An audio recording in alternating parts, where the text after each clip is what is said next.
This is Mason Web TV, powered by HCC. This broadcast on Mason Web TV, powered by HCC, is being made possible by Hood Canal Communications, committed to providing quality services that exceed customer expectations in voice, video, data, and customer service, keeping our community connected since 1934. Mason County Public Health and Human Services Prevention Education Partners Substance Abuse Prevention Coalition, helping provide prescription drug take-back boxes in Mason County and providing lockable bags for your prescription drugs, cannabis, and vape products. Mason County PUD 3, connecting our community with safe, reliable, economical, and sustainable services 24/7. The Conklin team at Windermere Real Estate. When it comes to real estate, nothing compares to local knowledge. And Mason Health, united community, empowered people, exceptional health.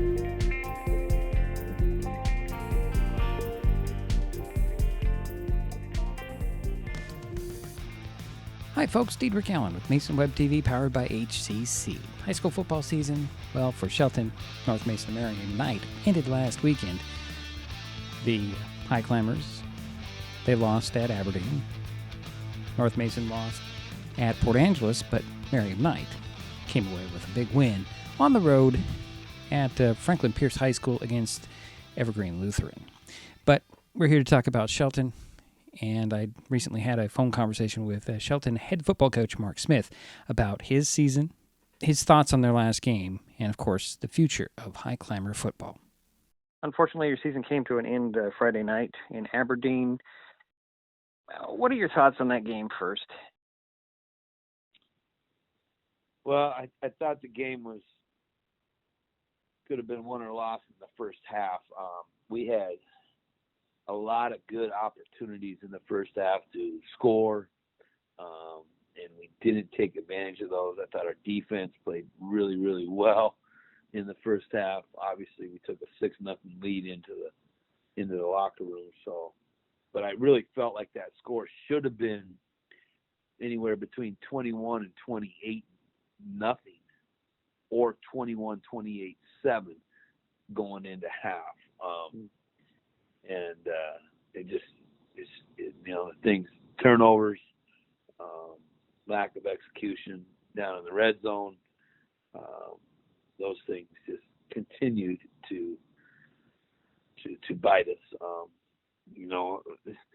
I think I counted them up the other day, and last year we had a total of 9 turnovers. This year we had 41. So, I mean, we're not going to win many ball games not taking care of the football. And core value number one for us is protect the football. So it was one of those years that it's hard to explain. I talked to you about chemistry earlier, between offense, defense, and special teams. And, we get a big kickoff return, and now all of a sudden we're having a hard time stopping them. We come out of the locker room, and we don't move the ball on offense. It's just that chemistry just never really jived this year.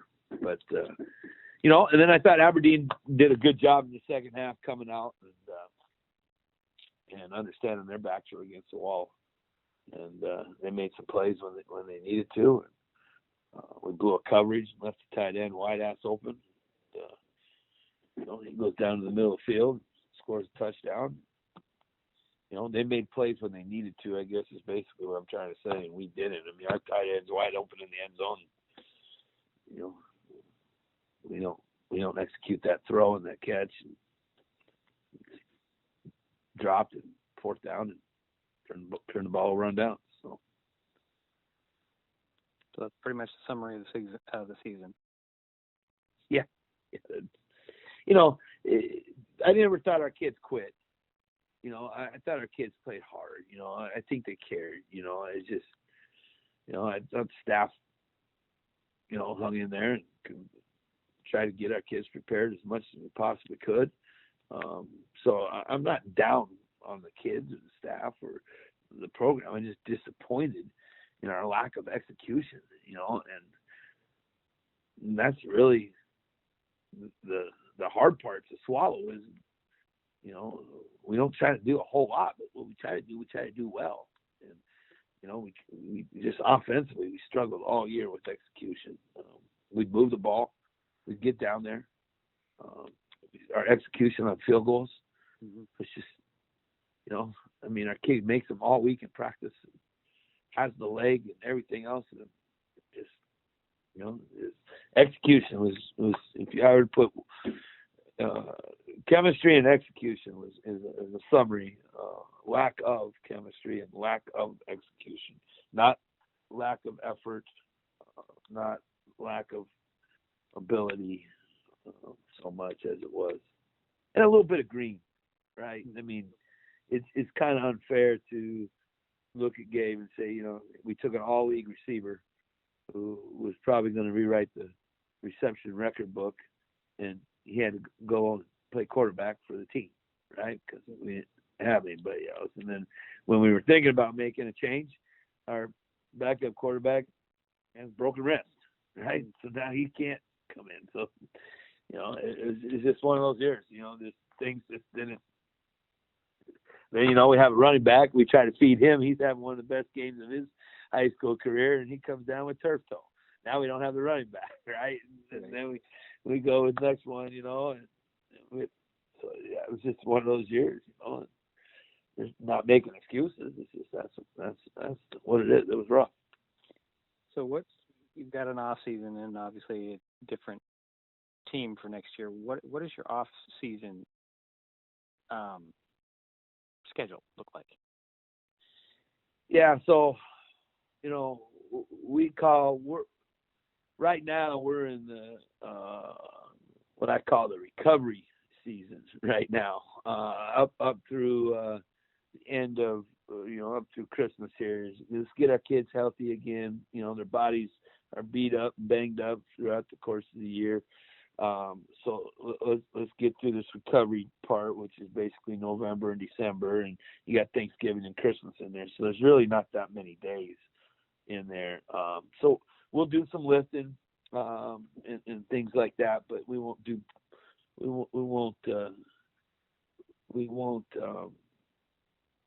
ramp it up too heavy right now, and let's get these bodies, we'll call the recovery season, going. Then come back in January. Now we start the improvement season. In that season, now we will work not only working heavy strength, but also working explosiveness. So what I mean by that explosiveness, we will do things that are explosive exercises, like power cleans, really focus on our power cleans. That's an explosive exercise. Plyometrics are explosive exercises. Box jumps, depth jumps, pushing sleds inside, weighted sleds inside, things like that. Just trying to really work on explosive movements. That'll basically go January, February. Then in March, we'll start working in short spurt agility, small circuit agility stuff. So especially for our linemen, really get them to be as agile as they possibly can with good hips and good core. And then with our skill kids, we'll start working on speed to work with our strength and our explosiveness. Once again, always working the core body. But then we'll also start working into our mat drills, which is where we need to develop our toughness there. So in March, April, May, we'll start really developing our mat drill program, which is pretty tough. It's pretty intense. Stuff that we do there to try to incorporate that toughness of what it's going to be like. And then that leads us into spring ball. And then that leads us into our summer season. And then we'll be right back into it. I think Monday was 290 days. So we are on Thursday. So this must be 286 days until game one. So that's where we're at. When you look at your team, well, before I get to that question, I wanted to ask you, do you encourage your guys to do other sports? Oh, most definitely. I think we have this year just on the varsity, I think we had 9 basketball players that play basketball. We had, I think, 4 baseball players. We have 7 wrestlers. So, yeah, we want them to hear a different voice. We want them to become a more complete athlete, and not have overuse injuries by just doing football all the time. We want them to develop different structures, and every sport has a different skill set to it that allows them to be a better football player. Wrestling's really good about balance and hands and hand fighting and that type of stuff.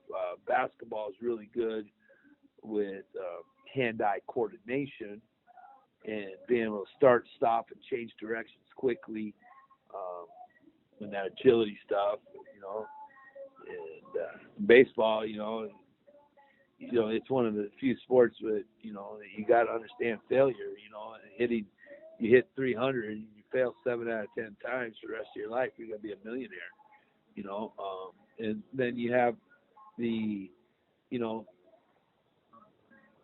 baseball mentality of, hey, there is no time limit in this game. We got to stay in this game and keep competing because there's no clock that's going to end this. What's going to end it is outs. And so we can come back and score 15 runs in the last inning if we're going to continue to compete, And so every sport had track. We got track athletes in there, obviously, when you talk about running and jumping, that's always good and stuff. We might even have a couple swimmers, stamina in there. Not being afraid of water or things. Who knows what they all got in front of them. But we encourage it, yes. Okay, now let's look at the future of High Clement football in your JV teams and how they did this year.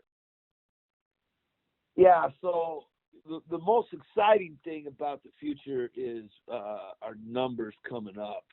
We're going to have we'll probably have around 15 in this senior class coming up, but we've got 31 sophomores that are going to be juniors next year. So that's a really nice size class. Then we got 38 freshmen that are going to be sophomores. So just in those 2 classes, we're looking at 69, 70 kids in our sophomore and junior class. And the senior class next year, this year's juniors, they've got some really good high-end quality football players in it. It's the Hunter Left, and the Ben Morford and Cody Brotherton, guys of that nature, and they've got some good skill kids. Because in the sophomore class, they've got the bigs, the big linemen. We started, Noah Tuatea was a sophomore. He was our starting center. Mason Guard was a sophomore. He was a starting guard for us. Joey Miller did not start for us at the varsity. Started on our JV, but he's 6'3", 335 pounds. Dwayne Nunez started a little bit for us. He's a sophomore. Dalton Kabaki is a sophomore, and he's 6'4", 265. And he plays basketball. And so there's all of our linemen next year will probably be juniors, and they're all going to be big, and so that's exciting. So we're going to have 2 years back with them, and so we're really excited about that part of it. Defensively, we got the Gabe Gooley back. That's Jerome's cousin, and he had a nice year for us as a sophomore this year. We got Bennett Henry back, and he's a sophomore this year, so he'll only be a junior. We got Hunter Left back. We got Quinn McKinnon back.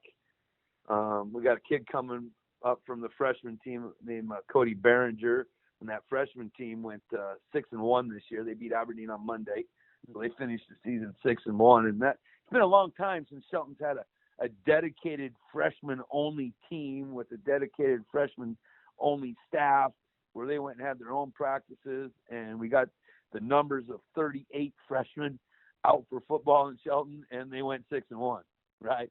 So there's a lot to be excited about with that group, and then you got Ben Morford coming back. He'll be a senior. I think I said left, and so there's some Brotherton. Cody Brotherton will be a senior. So there's not a lot of seniors coming back, but the underclasses are good numbers. The 8th grade team at the junior high that'll be freshmen next year, they had a nice year, and they got some good talented kids down there too as well. So, the immediate future numbers look really good. The classes kind of complement themselves with different type of body types and skill positions. The one concern that I'm going to throw out there, though, is, quarterback. We got the Poe kid coming back. And, it sucked that he had to miss this year and couldn't get some playing experience. But, it's tough being a first-year varsity type quarterback, our next quarterback is a freshman, the Gott kid, Trevor Gott was our freshman quarterback all year, and he did a great job taking care of the football. He only threw one interception, and that was the last game, and he did a good job running our offense, and so we got to do a better job of developing quarterbacks, and that was my focus area of concern to the staff, is that we got to identify those kids at a younger age. We've got to let our youth coaches know that these are the kids that we're identifying in our youth camp of guys that got to play, and we have to not just make it be one guy. It's okay to rotate some quarterbacks in there at the younger ages and develop more than one kid, because this senior class didn't have a quarterback in it. When Mason, we didn't do a good job. We had Mason for 3 years, and DePaul would have been the guy, but we thought he wasn't quite ready. So we went with the more athletic kid. And that's what happened. But, then he got hurt. So we wanted to get him in there. We wanted to get DePaul in there, and then he got hurt. Now we're in there with a quarterback that didn't play hardly at all this year. Got hurt. And we have no sophomore quarterback in that class. So no senior quarterback, no sophomore quarterback. We had a junior quarterback that got hurt and a freshman quarterback that played freshman. So the most experienced kid we got coming back is a freshman right now. So that's a little bit of a focus area of concern. Oh, that's Mark Smith, head football coach for the Shelton High Climbers. As you heard, very encouraging words from the coach, and he's very excited for the future of High Climber football. However, there are some interesting things coming up as they go through a possible reclassification in the next couple of months and some possible league changes, but that'll all depend on the counts, the leagues, where the schools are. There's some schools thinking about going to different classifications or different leagues, and that'll all be hammered out in January, and we'll see how that all plays out for next school year. And that'll do it for our football coverage here on Mason Web TV, powered by HCC. Stay tuned. Basketball coming up at the end of this month.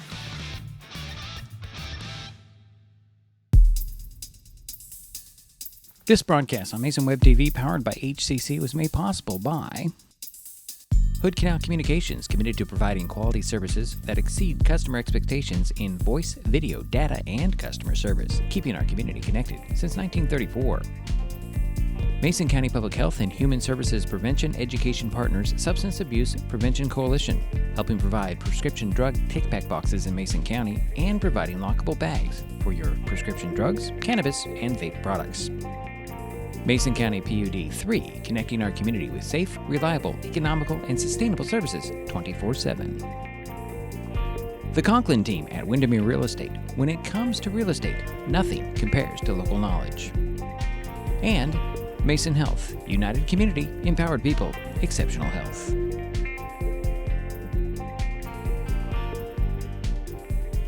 Thanks for watching Mason Web TV, powered by HCC.